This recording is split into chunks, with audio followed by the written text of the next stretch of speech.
Wheel of Randomness, turn, turn, turn. Tell us the 15 minutes that we shall learn. Welcome to Randomly 15 Minutes, where we give you a topic in 15 minutes or less, or your podcast is free. I'm your writer, Sam Rossi, and shortly Megan Klodnicki will be reading a script written by me on a topic she may or may not know about. This shall be fun. Welcome back, everybody, and today's episode on the Wheel of Randomness, we are going to talk about the history of radio. The early history of the radio is the history of technology. It produces radio waves from radio instruments. Many people helped develop and invent the radio. It started with wireless telegraphy, and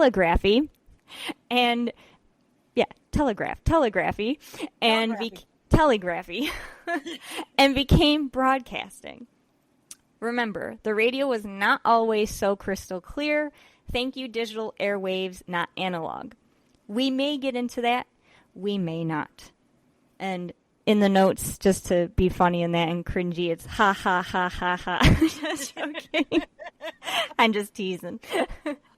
Well, you told me not to put LOL, and so now I don't put LOL. Oh my gosh. You know what?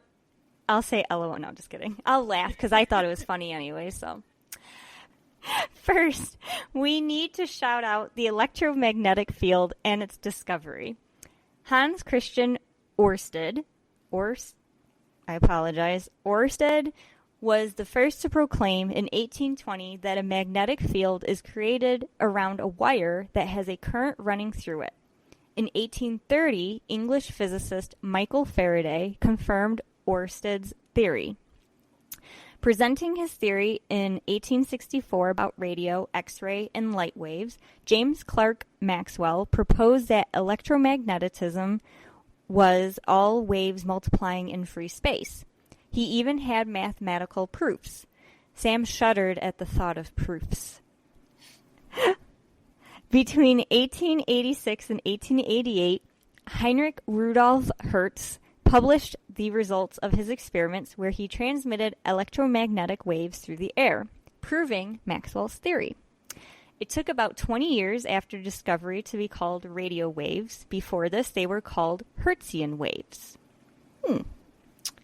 In 1894, the young Italian inventor Guglielmo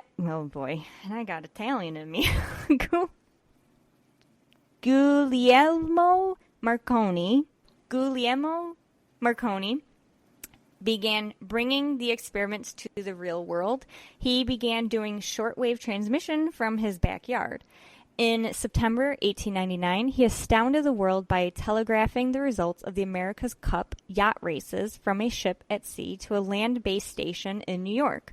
By the end of 1901, Marconi had found his own commercial wireless company and broadcast the first transatlantic signal.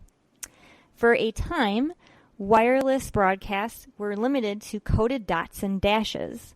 But on December 24, 1906, Canadian-born physicist Reginald Fessenden, he changed the transmitter on his system and changed that by sending the first long-distance transmission of human voice and music from his station at Brant Rock, Massachusetts.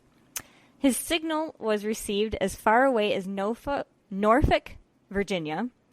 Ships at sea heard a broadcast that included Fessenden playing O Holy Night on the violin and reading a passage from the Bible. The stage for commercial voice and music broadcasts was set. There were steady inventions to improve the radio as we know it.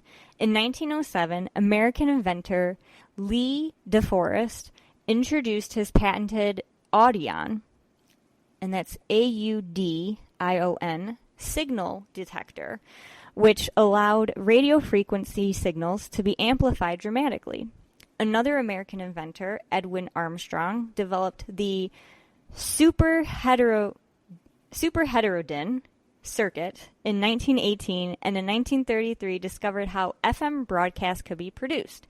FM provided a clearer broadcast signal than AM, but RCAs RCA was an electronic company from 1919 to 1987.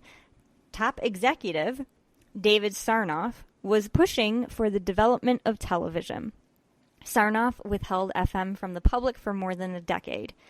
Entertainment broadcasting began in about 1910 and included DeForest's own program, which he aired from the Metropolitan Opera House in New York City, an entertainment broadcasting venture based in Wilkinsburg, Pennsylvania, became the first commercial radio station, KDKA, in 1920.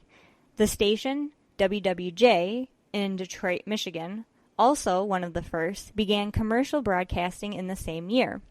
Among the early proponents of entertainment broadcasting was Sarnoff, who used radio to create corporate empires at RCA, also known as the Radio Corporation of America, and NBC. The golden age of radio started in the late 1920s until the early 50s. There were dramas, comedies, variety shows, game shows, and popular music. With the introduction of the television, the golden age was fading, but the radio wasn't going away. Among contemporary developments in radio is digital audio broadcasting, or DAB. In the works since the late 1980s, it had not received FCC approval as of early 1999.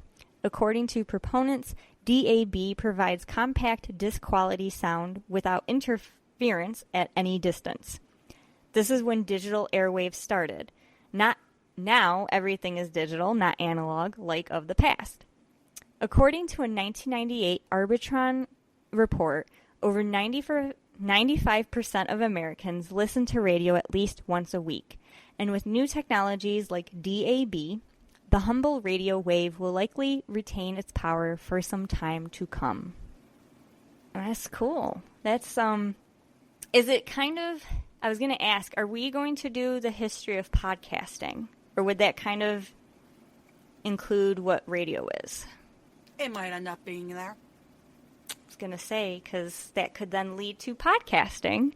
Yep. Because, you know, podcasting could be seen as similar to radio, but then it's also, you know, has its many differences too, so.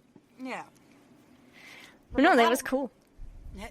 One of the things was when I was researching it, I'm like, we went digital. I know we went digital. Mm-hmm. That's why all cell phones are E911 capable because they had to go digital. I did not know that. I worked for a cell phone company at one point. Well, that makes sense, so. They gave us the history of cell phones. Cell phones. No, it's, it was interesting with, you know, just radio stuff. I mean, I still listen to the radio when I'm in the car and that. I'll turn it on. I do. Like, if I'm not listening to my Bluetooth. Yeah, I'm the same.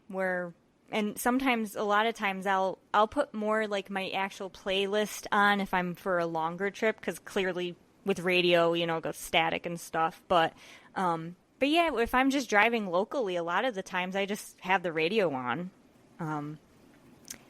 And yeah, I think radio is still popular. I don't think it's, you know, going to be fizzling out anytime soon. I think people still like listening to radio shows, and that's how they get new music and stuff. Even though there's new technologies, I think radio. I don't think radio's going anywhere. At least, no.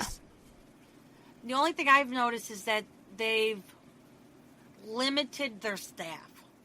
Yes, and it's so interesting to see. Well, fun fact about me is that when I was in middle school, we went to a career day type of thing. It was cool. Like, we actually got to go as like a field trip with a bunch of other schools and, you know, go to different, I think we had to sign up beforehand to decide on, you know, which career we wanted to learn about. And radio, being a broadcaster, was actually the one that I wanted to do. So I remember going, and it was very fascinating. I didn't end up obviously going for broadcasting and stuff, but closest that I got to it was retrostatic radio with the old shows and that. But yeah, I just was interested in like DJing and stuff like that. But where was I going with this? When you see like the behind the scenes, even news stations now, and I think maybe because of like COVID and stuff, it's so weird. It's just like robots that are doing the screen stuff, or like for the radio, it's all pre-programmed in that. I'm like, oh. Yeah, you no longer can call in and say, hey, I want to hear this song. Yeah, like, I mean, I know there's some shows that are like live in the morning and stuff, or, whenever, like evening shows and that, but yeah, a lot of times it's like pre-programmed, and I'm like, it's kind of like the magic of the movies. When you see the behind the scenes, you're like, oh. Oh, yeah. It's not magical anymore. So yeah, I know what you mean with like behind the scenes for a radio station or like even a news station. I'm like, I remember, I think one of the news stations, it was around like after 2020 time when they showed like these robot things with the cameras. I'm like, what? There's no actual cameramen anymore? No, they've automated a lot of jobs. Yeah, it's interesting. I'm like, oh, okay. But I can't say a lot. I listen to a radio station that has that is completely unmanned and completely just randomness. Oh, well. They have the songs on their it's kind of like manic. Okay. But they play anywhere from the 70s all the way till now. Oh, it sounds like my Spotify playlist and stuff, so sounds like mine. Go from anywhere. Probably a lot of playlists. I have 60s. I blame my parents for that. 50s, 60s, 40s, 30s, to all sorts of types of stuff. But final thoughts. Nothing, just, I don't, like we said, I think radio is here to stay for now. We're going to say that right now. So if we're proven wrong, we will come back and say we were. Yeah, hopefully that's in a few decades. Exactly. All right, close out. All right, I'm Megan Klodnicki. I'm Sam Rossi. Later, y'all.